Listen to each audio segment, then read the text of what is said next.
जय हिंद। आज इस वीडियो के माध्यम से हम लोग बिहार पुलिस परीक्षा के लिए क्लास 10th के ज्योग्राफी को अध्ययन करेंगे। पिछले वीडियो में हम लोगों ने क्लास 10th के हिस्ट्री को अध्ययन किए थे। अगर उसका वीडियो अभी तक नहीं देखे हैं तो उसका लिंक डिस्क्रिप्शन बॉक्स में मिल जाएगा, वहाँ जाके ज़रूर देख लीजिएगा।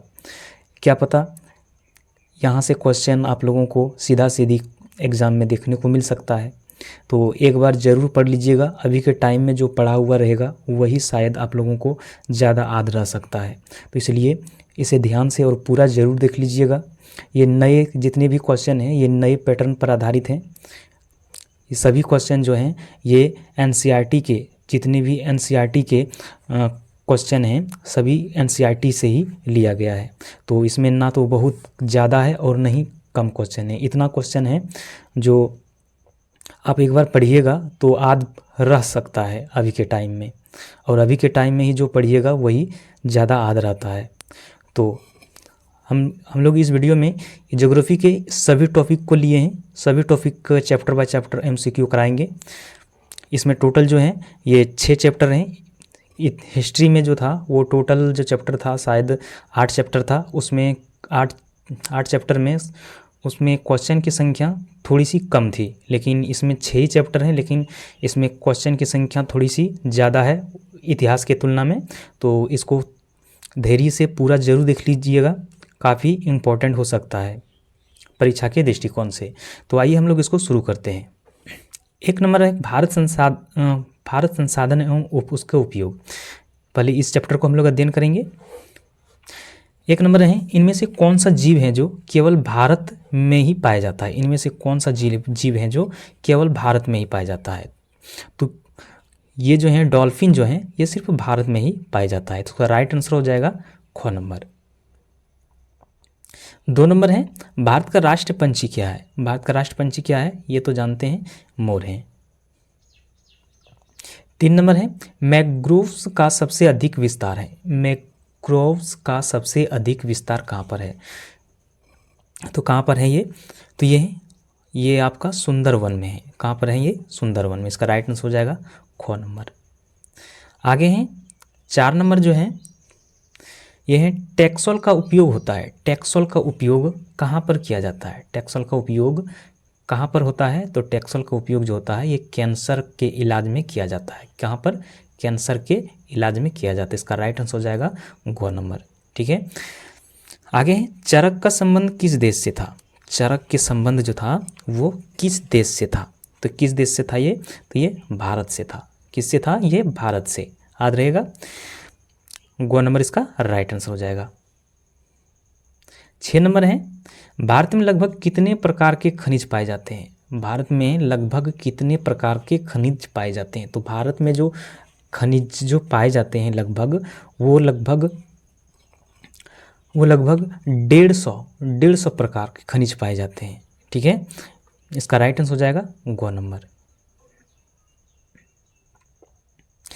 7 नंबर है इनमें से कौन लोह युक्त खनिज का उदाहरण है। इनमें से जो है ये कौन है जो लोह युक्त का खनिज का उदाहरण है, कौन है, तो ये हो जाएगा आपका मैग्नीज। मैग्नीज हो जाएगा, इसका राइट आंसर हो जाएगा क नंबर। आगे है 8 नंबर निम्नलिखित में से कौन धात्विक खनिज का उदाहरण है। इनमें से कौन है जो धात्विक खनिज का उदाहरण है, कौन है, तो ये आपका हो जाएगा अवक्र। अवक्र जो है ये धात्विक खनिज का उदाहरण है। अगर वीडियो अच्छा लग रहे तो एक लाइक ज़रूर कर दीजिएगा, इससे क्या होता है हमें मोटिवेट मिलता है, ताकि और अगली वीडियो जो बनाएंगे उससे और मोटिवेट के साथ और मेहनत के साथ बना सकते हैं। ठीक है, तो एक लाइक ज़रूर कर दीजिएगा। आगे है किस खनिज को उद्योग की जननी माना गया है। किस खनिज को उद्योग की जननी माना गया है, बताइए किसको माना गया है, तो ये लोहा को माना गया है ना। ग नंबर इसका राइट आंसर हो जाएगा। 10 नंबर है कौन लोह अयस्क का एक प्रकार है। कौन लोह अयस्क का एक प्रकार है, कौन हो जाएगा इसका, तो ये हो जाएगा आपका हेमेटाइट। क्या हो जाएगा, हेमेटाइट, है ना। इसका राइट आंसर हो जाएगा ख नंबर। शायद आप लोगों को याद होगा ये सब सारा क्वेश्चन जो है ये एनसीईआरटी बेस ही है। आप लोग 10वां में जब बोर्ड का एग्ज़ाम दे रहे होंगे तो उस समय ये सब क्वेश्चन आप पढ़ चुके होंगे। शायद आप लोग कोई भूल भी गए होंगे, लेकिन फिर अगर इसको 1 से 2 बार पढ़ लीजिएगा तो फिर आपको याद आ जाएगा। 11 नंबर है कौन भारत का सबसे बड़ा लौह उत्पादक राज्य है। इनमें से कौन है जो लौह उत्पादक राज्य है सबसे बड़ा, कौन है ये? तो ये हो जाएगा कर्नाटक। इसका राइट आंसर हो जाएगा क नंबर। 12 नंबर है छत्तीसगढ़ भारत का कितना प्रतिशत लौह अयस्क उत्पादन करता है। छत्तीसगढ़ राज्य जो है भारत का कितना प्रतिशत लौह अयस्क उत्पादन करता है, तो कितना प्रतिशत करता है ये? तो ये करता है 20%। कितना करता है ये? 20%। 13 नंबर है मैग्नीज उत्पादन में भारत का विश्व में क्या स्थान है। मैग्नीज उत्पादन में भारत का जो है विश्व में क्या स्थान है? तो मैग्नीज का उत्पादन में भारत का विश्व का स्थान में कौन सा है? तो ये तृतीय स्थान है। भारत में जो है ये तृतीय स्थान है भारत। इसका राइट आंसर हो जाएगा आपका ग नंबर। 14 नंबर है 1 टन इस्पात बनाने में कितनी मैग्नीज की उपयोग होता है। 1 टन इस्पात बनाने में कितने मैग्नीज की उपयोग होता है? तो कितना मैग्नीज का उपयोग होता है? लगभग 10 किलो होता है। कितना? 10 किलोग्राम। ठीक है, इसका राइट आंसर हो जाएगा ख नंबर। 15 नंबर है उड़ीसा किस खनिज का सबसे बड़ा उत्पादक है। उड़ीसा किस खनिज का सबसे बड़ा उत्पादक है? तो ये है आपका मैग्नीज। क्या है? मैग्नीज है ना, ये मैग्नीज है। इसको ये वीडियो पूरा देखने के बाद मैं इसका PDF में अपने टेलीग्राम पे डाल दूंगा, तो वहाँ से जाके इसको डाउनलोड करके फिर से एक बार खुद से इसको सॉल्व करने की कोशिश कीजिएगा। ठीक है, मेरा टेलीग्राम का लिंक नीचे डिस्क्रिप्शन बॉक्स में मिल जाएगा, वहाँ जाके टेलीग्राम से जाके इसको डाउनलोड कर लीजिएगा। आगे हैं एल्युमिनियम बनाने में किस खनिज की आवश्यकता पड़ती है। एल्युमिनियम बनाने में किस खनिज की आवश्यकता पड़ती है? तो इनमें से किस खनिज की आवश्यकता पड़ती है? बताइए कौन सा खनिज की आवश्यकता पड़ती है? तो ये बॉक्साइट की आवश्यकता पड़ती है। तो इसका राइट आंसर हो जाएगा घ नंबर। 17 नंबर है देश में तांबे का कुल भंडार कितना है। हमारे भारत में देश में तांबे का कुल भंडार कितना है? तो कितना है ये 150 करोड़ टन। 150 करोड़ टन है इसका भंडार अभी मौजूद है। इसका राइट आंसर हो जाएगा ग नंबर।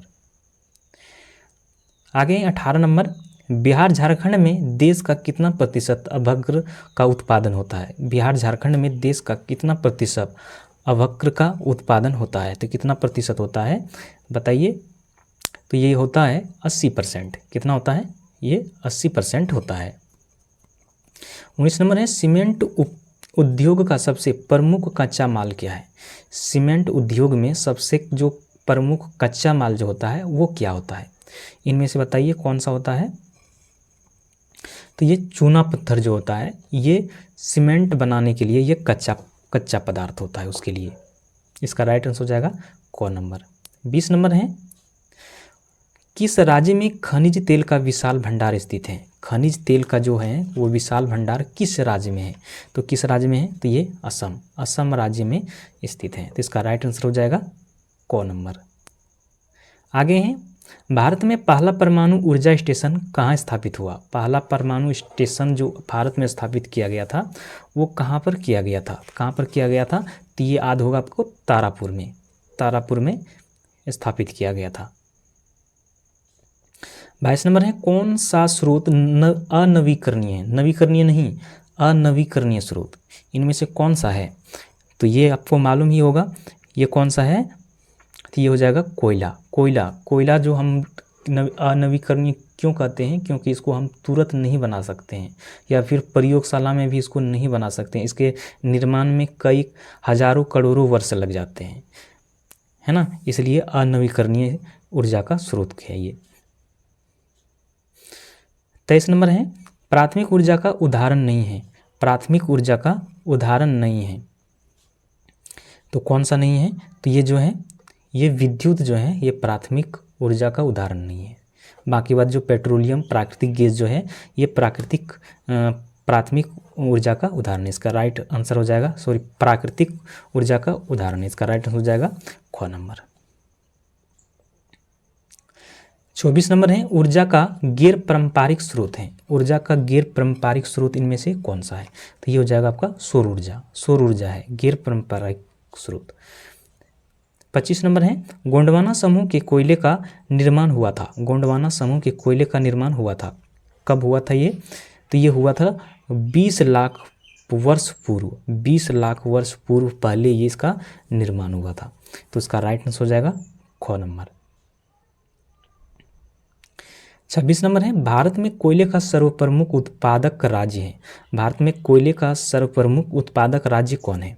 तो इसमें से कौन सा है? तो ये आपका हो जाएगा झारखंड। प्रमुख राज्य जो है ये झारखंड में है। तो इसका राइट आंसर हो जाएगा ख नंबर। 27 नंबर है सर्वोत्तम कोयले का प्रकार कौन सा है? सर्वोत्तम कोयले का प्रकार कौन सा है?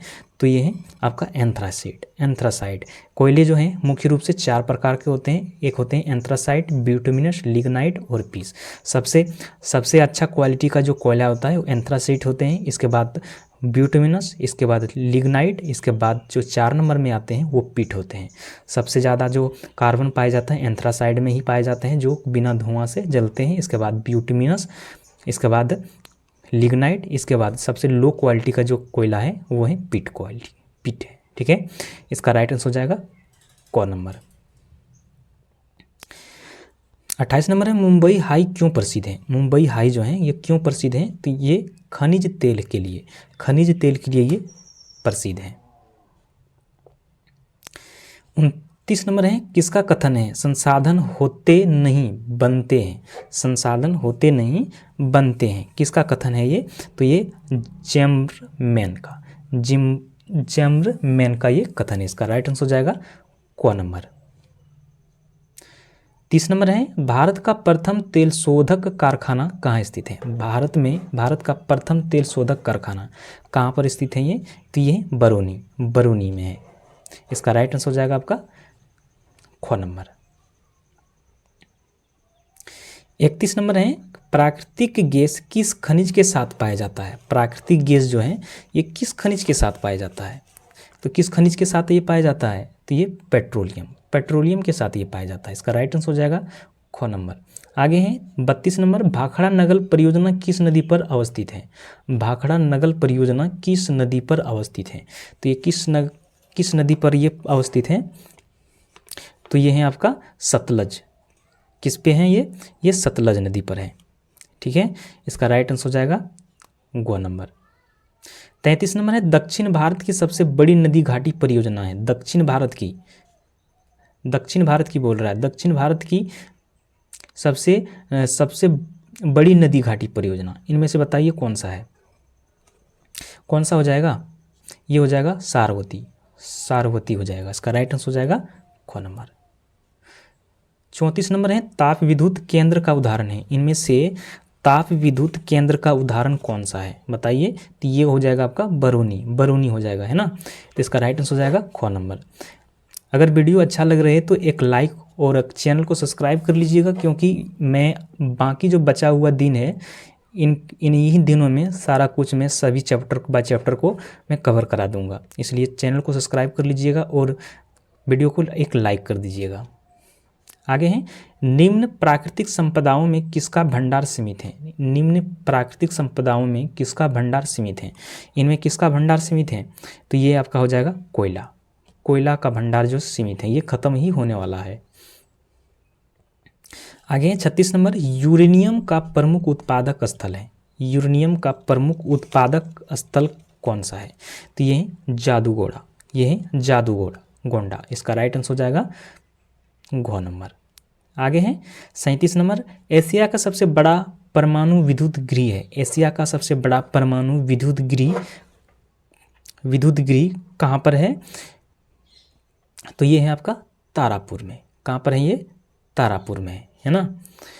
आगे है 38 नंबर में भारत के किस राज्य में सौर ऊर्जा के विकास के सर्वाधिक संभावनाएं हैं? भारत के किस राज्य में सौर ऊर्जा के विकास की सर्वाधिक संभावनाएं हैं? तो कहाँ पर है ये? तो ये है आपका राजस्थान में वहाँ पर पवन चक्की का भी ऊर्जा का निर्माण होता है। आगे है ज्वरीय एवं तरंग ऊर्जा उत्पादन हेतु भारत में अधिक अनुकूल परिस्थितियां कहाँ पाई जाती है? ज्वरीय एवं तरंग ऊर्जा उत्पादन हेतु भारत में अधिक अनुकूल परिस्थितियां कहाँ पर पाई जाती है? तो कहाँ पर पाई जाती है ये? तो ये पाई जाती है आपका खंभात की खाड़ी में। कहाँ पर? खंभात की खाड़ी में। याद रहेगा, खंभात की खाड़ी में। ऐसे क्वेश्चन आप लोगों को एग्जाम में आ सकते हैं, इसलिए 1 से 2 बार खुद से आप लोग भी बोलने की कोशिश कीजिएगा। आगे हैं, तारापुर परमाणु ऊर्जा केंद्र किस राज्य में है? तारापुर परमाणु ऊर्जा केंद्र किस राज्य में है? तो ये किस राज्य में है ये? तो ये जो है ये महाराष्ट्र में है। कहाँ पर है ये महाराष्ट्र में। इसका राइट आंसर हो जाएगा आपका घ नंबर। 41 नंबर है, भारत में सर्वाधिक क्षेत्र पर किस मिट्टी का विस्तार है? भारत में सर्वाधिक क्षेत्र पर किस मिट्टी का विस्तार है, यानी कि सबसे ज़्यादा मिट्टी कौन सा मिट्टी पाया जाता है? तो ये है आपका जलोढ़ मिट्टी पाया जाता है। आगे, कोयला किस प्रकार का संसाधन है? नवीकरणीय, अनवीकरणीय, जैव, अजैव, किस प्रकार का ये संसाधन है? किस प्रकार के संसाधन है? तो ये आपका है अनवीकरणीय संसाधन। क्या है ये? अनवीकरणीय संसाधन, खत्म होने वाला ये संसाधन है। आगे है, सौर ऊर्जा निम्नलिखित में से कौन सा संसाधन है? सौर ऊर्जा निम्नलिखित में से कौन सा संसाधन में आते हैं? कौन से संसाधन में आएंगे ये तो आएंगे नवीकरणीय में। नवीकरणीय सौर ऊर्जा, यानी कि धूप से हम लोग ऊर्जा बना रहे हैं, तो ये नवीकरणीय में आएगा। ये रोज़ दिन हम लोग बैटरी चार्ज करेंगे सोलर से, और फिर इसको हम क्या करेंगे, फिर रात को जलाएंगे, फिर सुबह फिर चार्ज कर लेंगे, यानी कि ये ख़त्म होगा, फिर इसको हम पुनः बना सकते हैं। तो इसलिए ये आ जाएगा नवीकरणीय में। 44 नंबर में है, तटरेखा से कितने किलोमीटर सीमा अपवर्जक आर्थिक क्षेत्र कहलाता है? तटरेखा से कितने किलोमीटर क्षेत्र सीमा अपवर्जक आर्थिक क्षेत्र कहलाता है? तो कितने किलोमीटर तक होता है ये? तो ये होते हैं आपका 200 किलोमीटर, 200 किलोमीटर तक। इसका राइट आंसर जो हो जाएगा ख नंबर।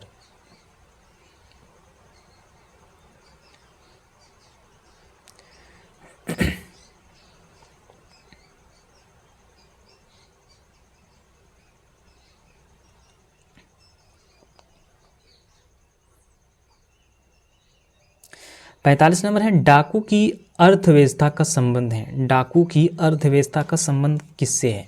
तो ये है संसाधन के विदोहन से। संसाधन के विदोहन से डाकू क्या करता है? कोई भी अर्थव्यवस्था या संसाधन जो लगाता है रहता है, उसको वो हानि पहुंचाता है। तो इसका राइट आंसर हो जाएगा ख नंबर।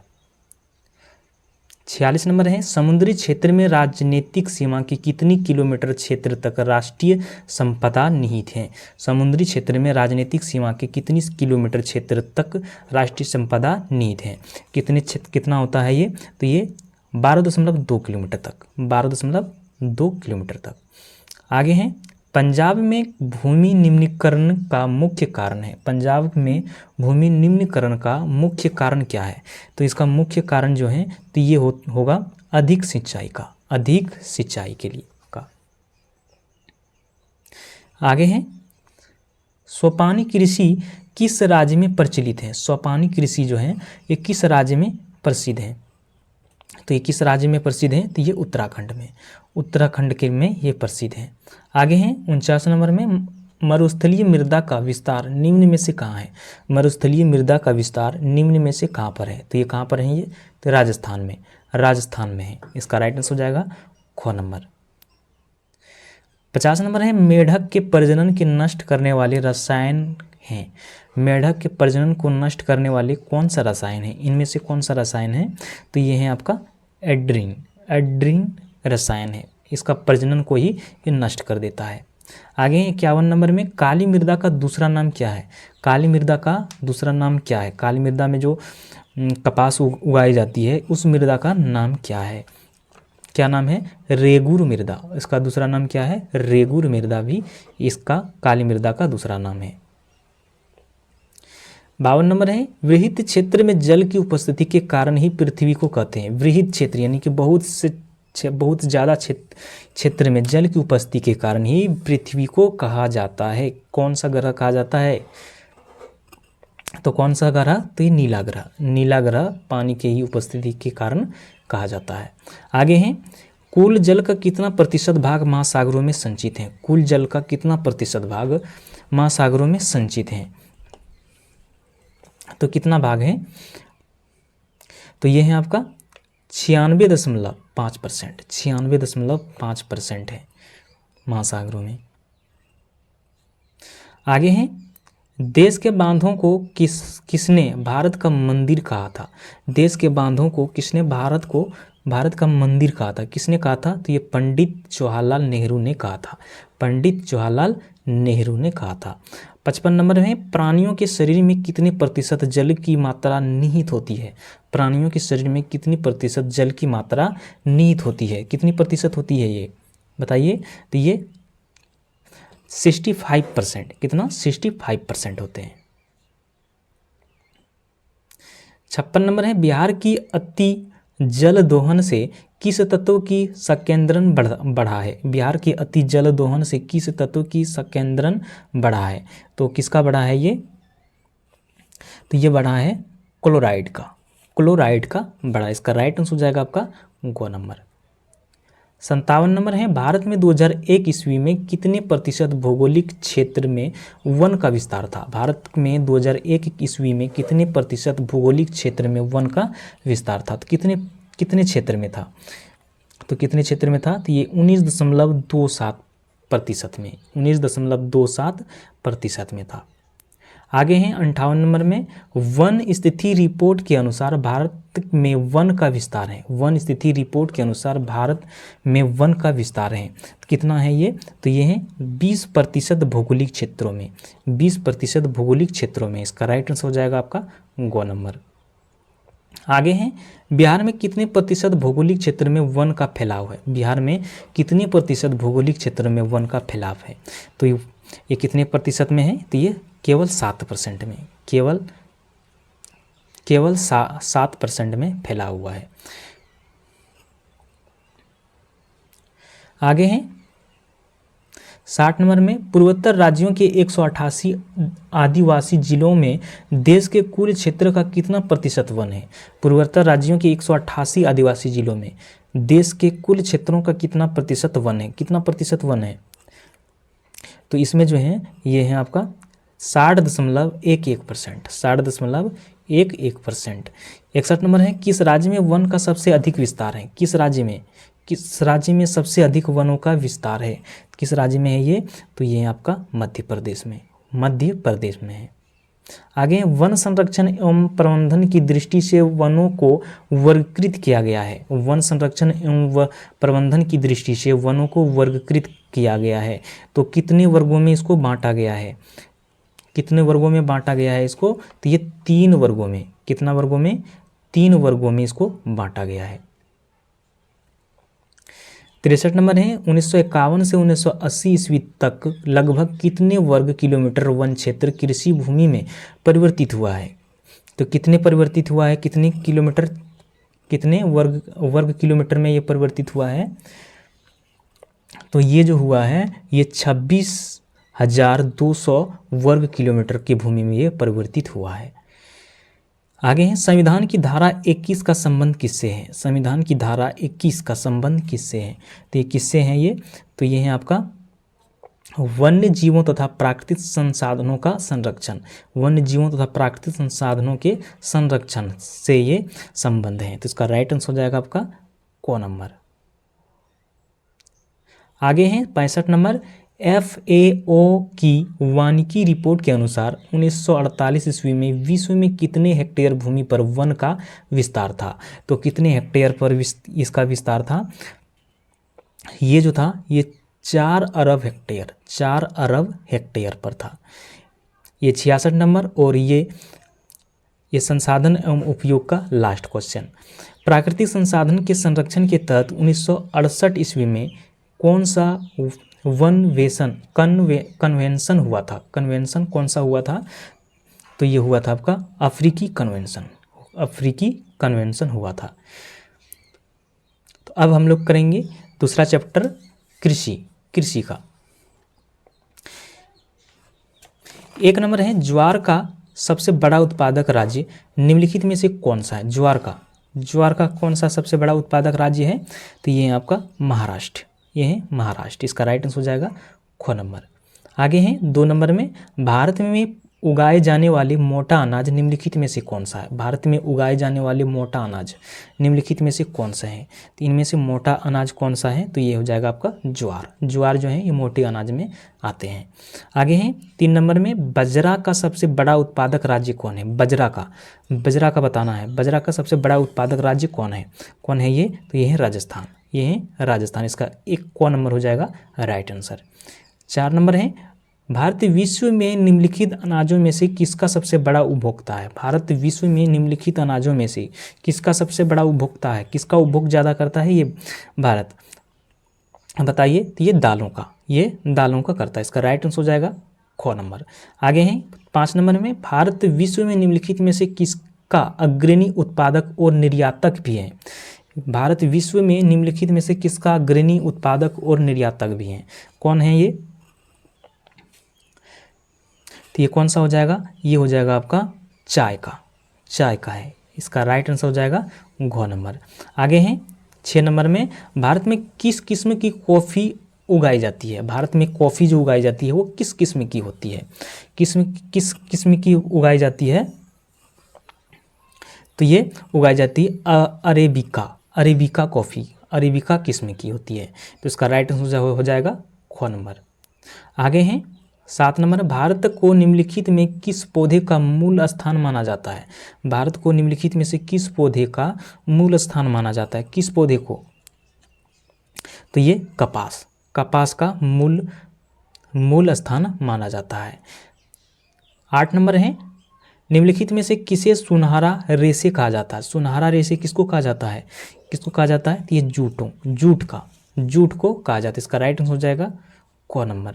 आगे हैं विनोबा भावे को भूदान ग्रामदान आंदोलन को किस क्रांति के नाम दिया गया। विनोबा भावे के भूदान ग्रामदान आंदोलन को किस क्रांति के नाम दिया गया, किस क्रांति का नाम दिया गया था, तो ये रक्तहीन क्रांति के नाम दिया गया था। इसका राइट आंसर हो जाएगा आपका घ नंबर।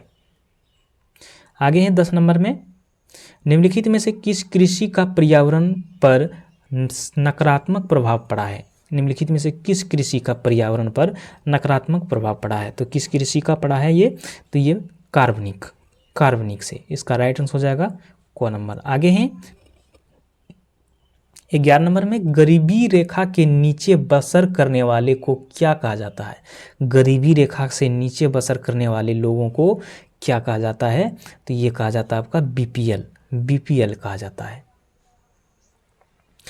12 नंबर है निम्नलिखित में से कौन रबी फसल है। निम्नलिखित में से कौन एक रबी फसल है, इनमें से कौन सा रबी फसल है। रबी फसल मतलब जो जाड़े माह में लगभग जाड़े माह में ही इसको लगाया जाता है, तो ये हो जाएगा आपका गेहूं इसका हो जाएगा। 13 नंबर है फसल के बोने बढ़ने और पकने के लिए प्रयुक्त मौसम वाला समय क्या कहलाता है। प्रयुक्त मौसम वाला समय क्या कहलाता है इसका, तो ये कहलाता है आपका वर्धन काल। क्या कहलाता है, वर्धन काल। इसका राइट आंसर हो जाएगा क नंबर। आगे हैं भारत की मुख्य खाद्य फसल क्या है। भारत की मुख्य खाद्य फसल क्या है, सबसे ज़्यादा खाने वाले भारत में कौन सा फसल है, तो कौन सा फसल है, ये आपका हो जाएगा चावल। क्या हो जाएगा, चावल हो जाएगा। इसका राइट आंसर हो जाएगा ग नंबर। 15 नंबर है निम्नलिखित में खरीफ फसल कौन है। इनमें से कौन सा खरीफ फसल, यानी खरीफ फसल कौन, जो बारिश के मौसम में इसको लगाया जाता है, बारिश के मौसम में लगाया जाता है, तो कौन सा हो जाएगा फसल ये, तो ये हो जाएगा आपका चावल हो जाएगा। बाकी जो सरसों गेहूँ मटर जो हैं ये सभी हैं, ये रबी फसल हैं। 16 नंबर है भारत की कितनी जनसंख्या कृषि कार्यों में संलग्न है। यानी कि भारत के कितने प्रतिशत लोग जो हैं ये कृषि कार्य करते हैं। कृषि कार्य कितने लोग प्रतिशत करते हैं, तो ये लगभग 2/3 भारत के 2/3 लोग जो हैं कृषि कार्य में लगे हुए हैं। आगे हैं 17 नंबर में कर्तन दहन कृषि प्रणाली को असम मेघालय मिजोरम आदि राज्यों में क्या कहा जाता है? कृतन दहन कृषि प्रणाली को असम, मेघालय, मिजोरम आदि राज्यों में क्या कहा जाता है? क्या कहा जाता है ये? तो ये झूम की कृषि कहा जाता है। वहाँ पर इसको झूम की कृषि कहा जाता है। आगे हैं 18 नंबर में दीपा, पामलू, झूम आदि किस कृषि के नाम हैं? तो ये जो है ये किस कृषि का नाम है? तो ये आपका कृतन दहन प्रणाली का कृषि का नाम है, कृतन दहन प्रणाली का। तो इसका राइट आंसर हो जाएगा गो नंबर। आगे हैं 19 नंबर में चावल उगाने के लिए कितने तापमान की आवश्यकता होती है? चावल उगाने के लिए कम से कम कितनी तापमान होना चाहिए? तो ये कम से कम 25 डिग्री सेल्सियस से ऊपर होना चाहिए। 25 डिग्री सेल्सियस से अगर ऊपर तापमान रहेगा तो चावल सही रूप से उसमें से सही रूप से वो उपज होगा उसका। आगे हैं 20 नंबर में गहन जीविका कृषि किन क्षेत्रों में की जाती है? गहन जीविका कृषि किन क्षेत्रों में की जाती है? तो किन क्षेत्रों में की जाती है? जहां भूमि पर जनसंख्या का दबाव अधिक होता है। जहां भूमि पर जनसंख्या का दबाव क्या होता है? अधिक होता है, वहां पर ये गहन जीविका कृषि की खेती की जाती है। तो इसका राइट आंसर हो जाएगा क नंबर। आगे हैं 21 नंबर में भारत की दूसरी मुख्य खाद्य फसल कौन सी है? भारत की दूसरी खाद्य फसल यानी कि सबसे पहला जो है तो वो तो सबसे ज़्यादा भारत में क्या खाया जाता है? तो वो चावल खाया जाता है। लेकिन इसमें क्या बोल रहा है? दूसरी सबसे ज़्यादा खाने वाला फसल कौन सा है? तो ये आपका हो जाएगा गेहूँ, यानी कि रोटी खाया जाता है, चावल के बाद ज़्यादा रोटी खाया जाता है। रबी की फसलें कब बोई जाती है? रबी की फसल कब बोई जाती है? रबी फसल कब बोई जाती है? तो ये फसल बोई जाती है शीत ऋतु में, यानी कि वर्षा ऋतु, ये गर्मी जाने की, ये वर्षा ऋतु जाने के बाद जो शरद ऋतु आती है, ठंडी ऋतु आती है, उस तब बोया जाता है। आगे है गन्ने की फसल तैयार होने में लगभग कितना समय लगता है? कितना समय लगता है? तो ये 1 वर्ष, ये पूरा 1 वर्ष ये ले लेता है पूरा तैयार होने में। आगे चावल के उत्पादन में भारत का कौन सा स्थान है? चावल के उत्पादन में भारत कौन सा स्थान है? इनमें से कौन सा स्थान है? तो इनमें से है आपका दूसरा स्थान है ना। इसका राइट आंसर हो जाएगा ख नंबर। अब है निर्माण एवं उद्योग। जितने क्वेश्चन करा रहे हैं बस इतना ही कर लीजिए, 1 से 2 बार इसको पूरा कर लीजिएगा। यहाँ से क्वेश्चन जरूर आप लोगों को सीधी एग्जाम में देखने को मिलेंगे, इससे बाहर आपका नहीं जाएंगे। नए पैटर्न के आधारित पर जिस तरह से क्वेश्चन पूछा गया है यहीं से क्वेश्चन आपको बनेंगे। अब है निर्माण एवं उद्योग।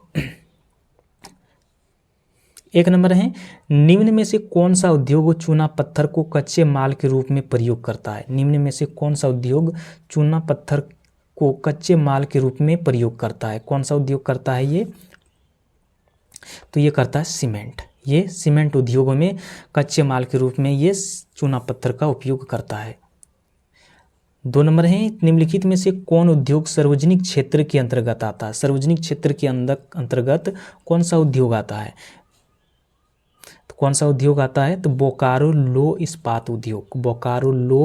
इस्पात उद्योग सार्वजनिक क्षेत्र के अंतर्गत आते हैं। इसका राइट आंसर हो जाएगा गो नंबर। आगे हैं 3 नंबर में इनमें से कौन उपभोक्ता उद्योग है? उपभोक्ता उद्योग कौन है इनमें से? तो ये हो जाएगा पेट्रो रसायन। क्या हो जाएगा? पेट्रो रसायन। 4 नंबर है निम्नलिखित में से कौन छोटे पैमाने का उद्योग है? इनमें से कौन जो है वो छोटे पैमाने का उद्योग है? तो कौन सा है ये? तो ये हो जाएगा खिलौना उद्योग। खिलौना उद्योग जो होते हैं ये छोटे पैमाने पर ये उद्योग है, अपने इलाके में ही ये सिर्फ इसका सेलिंग होता है। आगे है भोपाल त्रिसदी में किस गैस का रिसाव हुआ था? भोपाल त्रिसदी में किस गैस का रिसाव हुआ था? किस गैस का रिसाव हुआ था? तो ये मिथाइल आइसोसोनाइट का रिसाव हुआ था। इसका राइट आंसर हो जाएगा गो नंबर। आगे हैं इनमें से कौन औद्योगिक अवस्थिति का कारक नहीं है? इनमें कौन औद्योगिक अवस्थिति का कारक नहीं है? कौन नहीं है ये? तो ये हो जाएगा आपका जनसंख्या। इसका राइट आंसर हो जाएगा ख नंबर।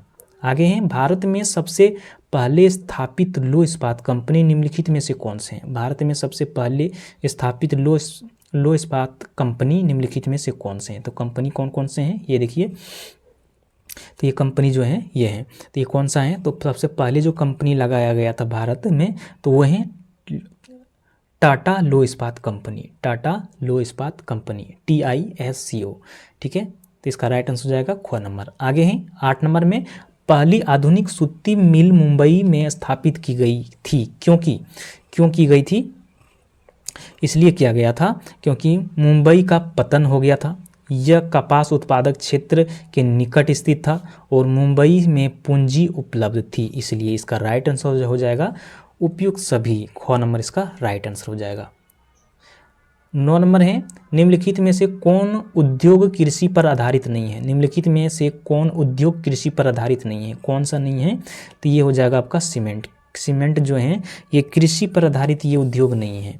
बाकी जो है सूती वस्त्र उद्योग जो है ये रेशम जो है बनता है खेती से ही। फिर चीनी का उद्योग जो होता है एक ईख से बनता है। जूट उद्योग, ये जूट का पहले ये कपास की खेती की जाती है, फिर इसको जाके वो उसको वस्त्र बनाया जाता है। तो ये जो है सीमेंट जो है ये कृषि पर आधारित नहीं है। तो आगे हैं 9 नंबर है, हुगली औद्योगिक प्रदेश का केंद्र है। हुगली औद्योगिक प्रदेश का केंद्र है, तो ये क्या हो जाएगा इसका? ये हो जाएगा आपका कोलकाता कोनिंगरी, कोलकाता कोनांगरी। इसका राइट आंसर हो जाएगा ख नंबर। कृषि में बस 9 ही क्वेश्चन था इसमें, इंपॉर्टेंट, इसे जरूर पढ़ लीजिएगा एक बार फिर से। अब है परिवहन संचार एवं व्यापार, परिवहन संचार एवं व्यापार। इस चैप्टर से देखेंगे इंपॉर्टेंट, जितने भी इंपॉर्टेंट MCQ हैं सभी को हम लोग कवर करेंगे। तो अगर वीडियो अच्छा लग रही तो एक लाइक जरूर कर दीजिएगा। 1 नंबर में है, एन्नोर पतन किस राज्य में स्थित है? एन्नोर पतन किस राज्य में स्थित है? किस राज्य में स्थित है ये? तो किस राज्य में स्थित है ये? तो ये है तमिलनाडु में। कहाँ पर है ये? तमिलनाडु में है। इसका राइट आंसर हो जाएगा आपका ग नंबर। 2 नंबर है, भारत के कुल कितने डाक क्षेत्र में बांटा गया? भारत को कुल कितने डाक क्षेत्रों में बांटा गया? कितने डाक क्षेत्रों में बांटा गया है इसको भारत को? तो ये बांटा गया है आपका 8 क्षेत्रों में बांटा गया है। आगे है 3 नंबर में, देश में कितने विशेष आर्थिक क्षेत्र विकसित हैं? देश में कितने विशेष आर्थिक क्षेत्र विकसित हैं? कितने हैं ये? तो ये 7, टोटल जो है ये 7 हैं। इसका राइट आंसर हो जाएगा ख नंबर। आगे है, फाल्टा विशेष आर्थिक क्षेत्र कहाँ स्थित है? फाल्टा विशेष आर्थिक क्षेत्र कहाँ पर स्थित है? तो ये कहाँ पर स्थित है ये? तो ये पश्चिम बंगाल में। कहाँ पर है ये? पश्चिम बंगाल। इसका राइट आंसर हो जाएगा ख नंबर। आगे है, स्वर्णिम चतुर्भुज महामार्ग से संबंधित नगर हैं। स्वर्णिम चतुर्भुज महामार्ग से संबंधित नगर हैं, इनमें से कौन सा है? तो ये आपका हो जाएगा चेन्नई है। इसका राइट आंसर हो जाएगा घ नंबर। आगे है, भारत का सर्वाधिक विदेशी व्यापार किस मार्ग द्वारा होता था? भारत का सर्वाधिक विदेशी व्यापार किस मार्ग द्वारा होता है? किस मार्ग द्वारा होता है? स्थल मार्ग, वायु मार्ग, जल मार्ग, किस मार्ग से होता है? तो ज़्यादा होता है ये समुद्री मार्ग से होता है। आगे हैं 7 नंबर में, स्वतंत्रता प्राप्ति के समय देश में सड़कों को कुल लंबाई कितनी थी? स्वतंत्रता प्राप्ति के समय, उस समय की बात बोल रहा है। तो कितना था ये इसमें? तो ये था आपका 3.88 lakh kilometre. 3.88 lakh kilometre. 8 number है, पक्की सड़कों की लंबाई की दृष्टि से प्रथम स्थान पर कौन सा राज्य है? पक्की सड़कों की लंबाई की दृष्टि से प्रथम स्थान पर कौन सा राज्य है? कौन सा राज्य है? तो ये आपका है महाराष्ट्र। ये है महाराष्ट्र। इसका राइट आंसर हो जाएगा ख नंबर। आगे है 9 नंबर में, निम्नलिखित में से कौन सड़क का एक वर्ग नहीं है? निम्नलिखित में से कौन सड़कों का एक वर्ग नहीं है? कौन सा नहीं है ये? तो ये आपका हो जाएगा स्वर्णिम चतुर्भुज मार्ग। स्वर्णिम चतुर्भुज मार्ग। इसका राइट आंसर हो जाएगा ग नंबर। आगे है 10 नंबर में, भारत के किन शहरों में मेट्रो रेल सेवा उपलब्ध है? भारत के किन शहरों में मेट्रो रेल सेवा उपलब्ध है? तो इस समय जब उस ये क्वेश्चन बना होगा तो उस समय की बात ये है। अभी तो बहुत से शहर में मेट्रो का प्रारंभ हो चुका है। तो ये भारत के किन शहरों में मेट्रो रेल सेवा उपलब्ध है? तो ये है आपका कोलकाता दिल्ली में। अब तो हमारे एक राजधानी, बिहार की राजधानी पटना में भी ये आने वाली है। अब है, किस वर्ष इंडियन एयरलाइंस को इंडियन नाम दिया गया? किस वर्ष दिया गया था? किस वर्ष दिया गया था? तो ये दिया गया था 2005 ईस्वी में, 2005 ईस्वी में दिया गया था। आगे भारतीय अंतर्देशीय जलमार्ग प्राधिकरण का गठन किस वर्ष किया गया था? कब किया गया था इसका गठन? तो ये किया गया था 1986 ईस्वी को, 1986 ईस्वी को इसका गठन किया गया था। आगे है 13 नंबर में, नागपुर सड़क योजना के अंतर्गत सड़कों को कितने भागों में बांटा गया है? नागपुर सड़क योजना के अंतर्गत सड़कों को कितने भागों में बांटा गया है? कितने भागों में बांटा गया है ये? तो ये 4 भागों में। कितने भागों में? 4 भागों में इसको बांटा गया। इसका राइट आंसर हो जाएगा क नंबर। अब है बिहार कृषि एवं वन संसाधन, बिहार कृषि वन संसाधन, यहाँ से रिलेट ये चैप्टर बहुत इंपॉर्टेंट है, इसको जरूर आप पढ़िएगा और ध्यान में सारा क्वेश्चन रखिएगा। 1 नंबर है, बिहार में कुल कितने अधिसूचित क्षेत्र में वन का विस्तार है? बिहार में कुल कितने अधिसूचित क्षेत्रों में वन का विस्तार है? तो कितने हैं ये? तो ये हो जाएगा 6374 वर्ग किलोमीटर, 6364 वर्ग किलोमीटर पर। तो इसका राइट आंसर हो जाएगा क नंबर। आगे हैं कुशेश्वर स्थान किस जिला में स्थित है? कुशेश्वर स्थान किस जिला में स्थित है? तो किस जिला में ये स्थित है? तो ये बेगूसराय में। कहाँ पर है ये? बेगूसराय में। इसका राइट आंसर हो जाएगा ग नंबर। आगे हैं संजय गांधी जैविक उद्यान किस नगर में स्थित है? संजय गांधी जैविक उद्यान जो है ये किसका नाम है? ये पटना का चिड़ियाघर का नाम है। ये पटना का चिड़ियाघर का संजय गांधी जैविक उद्यान जो है ये पटना का चिड़ियाघर का नाम है। तो ये कहाँ पर ये स्थित है? ये आपका पटना में है। इसका राइट आंसर हो जाएगा घ नंबर। आगे हैं बिहार में खनिज तेल मिलने की संभावनाएं हैं। बिहार में खनिज तेल मिलने की संभावनाएं किस क्षेत्र में है ये? तो ये गंगा के द्रोणी क्षेत्रों में खनिज तेल मिलने की संभावनाएं हैं। 5 नंबर है, चूना पत्थर के उपयोग मुख्य रूप से किस उद्योग में होता है? चूना पत्थर का उपयोग मुख्य रूप से किस क्षेत्रों में उपयोग होता है? तो ये लगभग 3 बार ये क्वेश्चन रिपीट हो चुका है। बताइए कौन सा उद्योग में होता है? तो ये सीमेंट उद्योग में होता है। पायराइट खनिज हैं। पायराइट खनिज क्या होते हैं? तो ये धात्विक होते हैं। क्या होते हैं ये? अधात्विक होते हैं, अधात्विक। 7 नंबर है, बिहार में कितने प्रतिशत क्षेत्र में खेती की जाती है? बिहार में कितने प्रतिशत पर क्षेत्र में खेती की जाती है? कितने प्रतिशत में की जाती है? तो ये 60% में, 60% क्षेत्रों में खेती की जाती है। आगे है 8 नंबर में, राज्य की कितनी प्रतिशत जनसंख्या कृषि कार्य में लगी हुई है? राज्य की कितनी प्रतिशत जनसंख्या कृषि कार्य में लगी हुई है? कितनी प्रतिशत लगी हुई है? तो ये 80% लोग जो हैं यही खेती से ही अपना भरण पोषण करते हैं। आगे 9 नंबर में, इनमें से कौन सा जिला गन्ना उत्पादक नहीं है? कौन सा जिला है जो गन्ना उत्पादक नहीं है? गन्ना उत्पादक जिला कौन सा नहीं है? तो ये मुजफ्फरपुर जो है ये गन्ना उत्पादक नहीं है। 10 नंबर है, बिहार के जूट उत्पादन है। बिहार के जूट उत्पादन में क्या हो रहा है? वृद्धि हो रही है, गिरावट आ रही है, स्थिर है? क्या हो रही है? तो ये जो हो रहा है ये गिरावट आ रही है। इसका राइट आंसर हो जाएगा ख नंबर। 11 नंबर है, तंबाकू उत्पादक क्षेत्र है। तंबाकू उत्पादक क्षेत्र कहाँ पर है? ये गंगा का दियारा। आगे हैं 12 नंबर में, कोसी नदी घाटी परियोजना का प्रारंभ कब हुआ? कोसी नदी घाटी परियोजना का प्रारंभ कब हुआ था? तो ये जो हुआ था ये 1955 में हुआ था। कब हुआ था ये? 1955 में। आगे हैं, गंडक परियोजना का निर्माण किस स्थान पर हुआ? गंडक परियोजना का निर्माण किस स्थान पर हुआ? गंडक परियोजना का निर्माण किस स्थान पर हुआ? कहाँ पर हुआ था ये? तो ये वाल्मीकि नगर में। कहाँ पर हुआ था? वाल्मीकि नगर में। इसका राइट आंसर हो जाएगा ख नंबर। आगे हैं 14 नंबर में, बिहार में नहरों द्वारा सर्वाधिक सिंचाई किस जिले में होती है? बिहार में नहरों द्वारा सर्वाधिक सिंचाई किस जिलों में होती है? तो ये रोहतास जिलों में होती है। 15 नंबर में है, 2001 की जनगणना के अनुसार बिहार में प्रति वर्ग किलोमीटर कितने व्यक्ति रहते हैं? प्रति वर्ग किलोमीटर कितने रहते हैं? ये क्वेश्चन ये इम्पोर्टेंट है परीक्षा के दृष्टिकोण से। कितने हैं? तो ये हैं 881 व्यक्ति, 881 व्यक्ति प्रति व्यक्ति, ठीक है। लेकिन ये परीक्षा के दृष्टिकोण से इसलिए अब नहीं है, क्योंकि अब जो जनगणना 2001 में हुआ था, फिर इसके बाद जो जनगणना हुआ था 2011 में हो गया था, तो उसके हिसाब से ये इम्पोर्टेंट नहीं है, उतना ज़्यादा इम्पोर्टेंट नहीं है।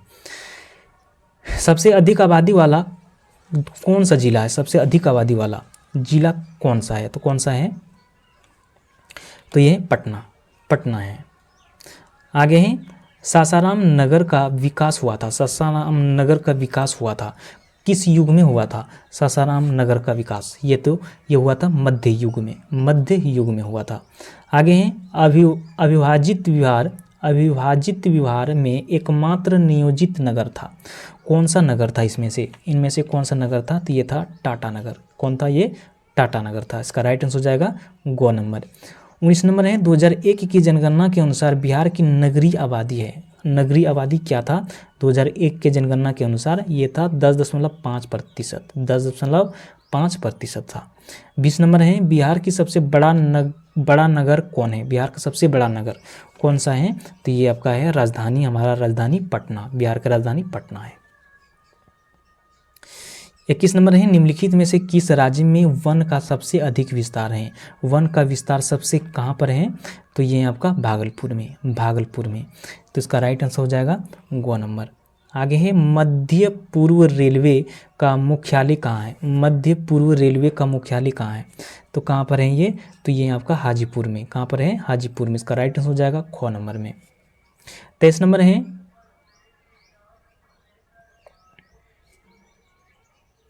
24 नंबर है बिहार सीमा में रेल मार्ग की कुल लंबाई कितनी है? बिहार सीमा में, सिर्फ बिहार सीमा की बात कह रही है, तो बिहार सीमा में रेल की कुल लंबाई कितनी है? तो ये है 6283 किलोमीटर, 6283 किलोमीटर। इसका राइट आंसर हो जाएगा क नंबर। बिहार में रज्जू मार्ग कहाँ है? बिहार में रज्जू मार्ग कहाँ पर है? तो कहाँ पर है ये राजगीर में। कहाँ पर है ये? राजगीर में।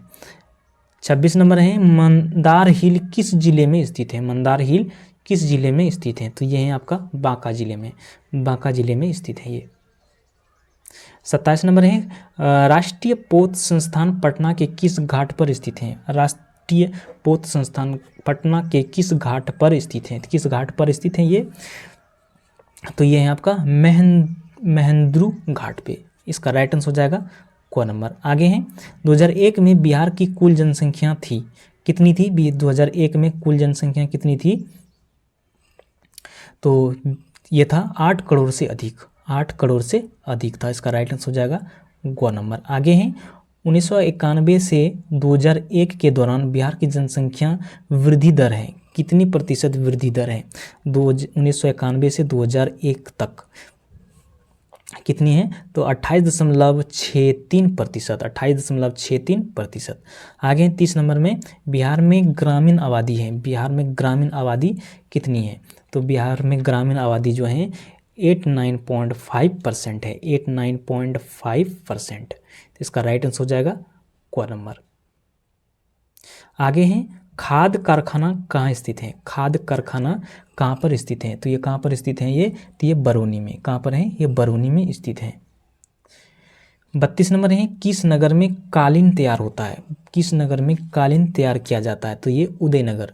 कहाँ पर? दाऊद नगर है, ठीक है। ख नंबर। इसका राइट आंसर हो जाएगा। आगे है 33 नंबर में है अशोक पेपर मिल किस जिला में स्थित है? अशोक पेपर मिल किस जिला में स्थित है? तो ये समस्तीपुर में। कहाँ पर है? समस्तीपुर में। इसका राइट आंसर हो जाएगा क नंबर। 34 नंबर है बिहार की पहली रेल लाइन थी। बिहार की पहली रेल लाइन कौन सी थी? तो ये था ईस्ट इंडिया रेल मार्ग था। आगे है पटना हवाई अड्डा का नाम क्या नाम है? पटना हवाई अड्डा का क्या नाम है? तो क्या नाम है? तो ये जयप्रकाश अंतर्राष्ट्रीय हवाई अड्डा है। 36 नंबर है बिहार में ग्रैंड ट्रक रोड का राष्ट्रीय राजमार्ग की संख्या है। कौन सी संख्या है ये? तो ये है आपका संख्या नेशनल हाईवे 2। तो इसका राइट आंसर हो जाएगा ख नंबर। 37 नंबर है, बिहार में रेल परिवहन का शुभ आरंभ कब से माना जाता है? बिहार में रेल परिवहन का शुभ आरंभ कब से माना जाता है? कब से माना जाता है ये? तो ये 1860 से 1860 से माना जाता है।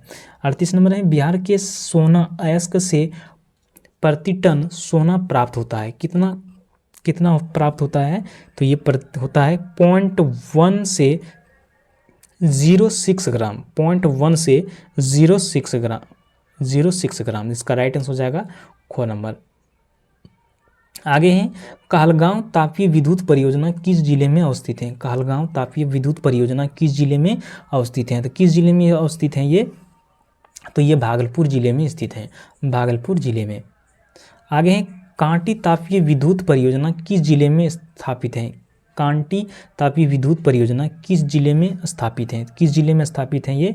तो ये है आपका मुजफ्फरपुर में। कहाँ पर है ये? मुजफ्फरपुर में। इसका राइट आंसर हो जाएगा ग नंबर में। आगे हैं, बिहार में BHC द्वारा विहित परियोजनाओं की संख्या कितनी है? बिहार में BHPC द्वारा विहित परियोजनाओं की संख्या कितनी है? तो कितनी है ये? तो ये है आपका 10, टोटल जो है ये 10 है। आगे हैं, बिहार में कार्यरत जल विद्युत परियोजनाओं की कुल विद्युत उत्पादन क्षमता कितनी है? विद्युत उत्पादन क्षमता कितनी है? तो कितनी है ये? तो ये 44.2 मेगावाट है, 44.2 मेगावाट। आगे हैं, बिहार के किस शहर में कांच उद्योग स्थापित है? बिहार के किस शहर में कांच उद्योग स्थापित किया गया है? तो कहाँ पर है? ये हाजीपुर में, ये है हाजीपुर में। आगे सीमेंट का कारखाना कहाँ है? सीमेंट का कारखाना कहाँ पर है? तो ये आपका डालमिया नगर में स्थापित किया गया है। आगे रेल वर्कशॉप कहाँ पर स्थित है? रेल वर्कशॉप कहाँ पर स्थित है? तो ये है आपका जमालपुर में। कहाँ पर है? ये जमालपुर में स्थित है।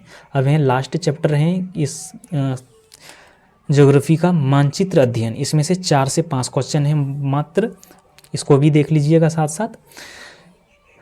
तल चिन्ह की सहायता से किस स्थान विशेष की माप की ऊंचाई को क्या कहा जाता है? तल चिन्ह की सहायता से किसी स्थान विशेष की मापी गई ऊंचाई को क्या कहा जाता है? तो क्या कहा जाता है? तो ये स्थानीय ऊंचाई कहा जाता है, उसको क्या कहा जाता है? स्थानीय ऊंचाई। 2 नंबर है, उच्च वाच प्रदर्शन के लिए हैस्यूर विधि का विकास किसने किया था? किसने किया था ये?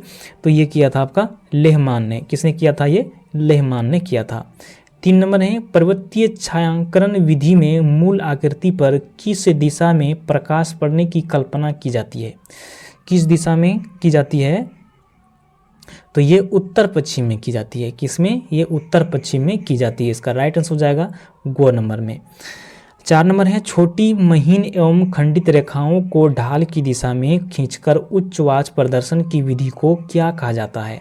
तो ये क्या कहा जाता है? तो ये कहा जाता है हैस्यूर कहा जाता है। इसका राइट आंसर हो जाएगा ग नंबर। आगे है 5 नंबर में, विभिन्न आकृतियों की मानचित्र पर निरूपण क्या कहलाता है? विभिन्न आकृतियों को मानचित्र पर निरूपण क्या कहलाता है? तो क्या कहलाता है ये उच्चवाच निरूपण कहा जाता है, उच्चवाच निरूपण। आगे हैं, तिल चिन्ह की सहायता से किस स्थान विशेष की मापी की गई ऊंचाई को क्या कहा जाता है? क्या कहा जाता है? तो ये कहा जाता है ढाल प्रवणता कहा जाता है। 7 नंबर है, भूतल पर समुद्र तल से एक समान ऊंचाई वाले स्थानों को मिलने वाली किस रेखा को समोच्च रेखा कहते हैं? क्या कहा जाता है ये कहा जाता है काल्पनिक रेखा। क्या कहा जाता है? काल्पनिक रेखा। इसका राइट आंसर हो जाएगा क नंबर। आगे हैं, स्तर रंजन विधि के अंतर्गत मानचित्र में नीले रंग से किस भाग को दिखाया जाता है? स्थल रंजन विधि के अंतर्गत मानचित्र में नीले रंग से किस भाग को दिखाया जाता है? किस भाग को दिखाया जाता है? तो ये जल जिधर रहता है उसको नीला कर दिया जाता है, नीले भाग को दिखाया जाता है, नीले भाग से। आज का बस ये आखिरी क्वेश्चन है, हम्यूर विधि का विकास करने वाले लेहमान किस दिशा के निवासी थे? हम्यूर विधि का विकास करने वाले लेहमान किस देश के निवासी थे? किस देश के निवासी थे ये? तो ये ऑस्ट्रेलिया के निवासी थे। तो ये क्वेश्चन यहाँ पर पूरा ज्योग्राफी समाप्त होता है, पूरा चैप्टर समाप्त हो यहाँ पर हुआ। तो हमें कमेंट में ज़रूर बताइएगा ये वीडियो आप लोगों को कैसा लगा। तो मिलते हैं फिर से नेक्स्ट वीडियो में, तब तक जय हिंद।